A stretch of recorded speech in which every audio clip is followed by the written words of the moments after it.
বন্ধুসকল বিহু এবাই নাহে বিহু বাৰে বাৰে আহে এইটো কথা সকলোৱে জানে। এতিয়া আমি আহি আছো আজি বিহু দিন নদীত গা ধুব পৰা নাই পোৱালি লৈ থাকোঁতে। এতিয়া আমি গৈ আছো দিগন্ত ৰাজৰ ঘৰত। আমি দিগন্ত ৰাজৰ ঘৰলৈ আহি আছো। দিগন্ত আজি দিগন্ত গা ধুই আছে, আমি তাক প্ৰদৰ্শন কৰিম। দিগন্ত ঘৰলৈ আহি আছো, একদম দিগন্ত গা ধুই আছে। বা কি মজা ধুৱন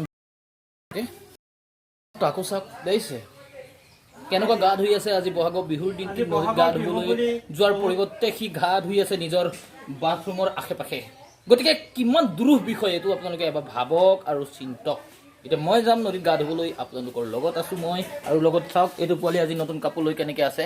ক অ ফুল নুফুল কিয় গা অ ফুল ক অ ফুল নুফুল কিয় কবি নে নকবি? কিবা এটা দিম দেখাব দেখ কিয় ৰান্ধনীয়ে আগ খায় ক ৰান্ধনীয়ে যে আগ খায় ক অ ফুল নুফুল কিয় কিয় লাজতে কিয় গোটেই ওৱনি দেখোন পৰি গৈছে গতো গোটেইটো চাচোন শুকাই অবয়। আজি বিহু দিন হয় নহয়? এটা ক অ ফুল নুফুল কিয় ক ফটাফট ক অ ফুল নুফুল কিয় ৰান্ধনীয়ে যে আগ খাই মই নুফুলিম কিয় ক ফটাফট ক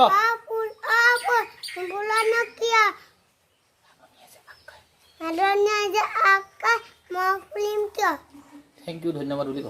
থেংক ইউ ধন্যবাদ ক ক থেংক ইউ ধন্যবাদ। এয়া দেখিলে এতিয়া মোক নদীলৈ গৈ আছো। এতিয়া মই নদীলৈ আগবাঢ়ি নদীত গা ধুম একদম কেনেকুৱা লাগে, তাৰপিছত চাম বা কি মজা লাগিব। চাওক এয়া দেখাইছো আপোনালোকক। চাওক আমাৰ পৰিৱেশ কিমান আমাৰ ধুনীয়া পৰিৱেশ। আপোনালোকে চাই থাকক আমাৰ পৰিৱেশবিলাক মই আপোনালোকক ঘূৰাই আছো, চাই থাকক কেনেকুৱা ধুনীয়া লাগিছে মোক ক'ব। আমি অলপ পিছত গৈ নদীত গা ধুমগৈ। বা বা বা বা বা বা কি মজা লাগিছে।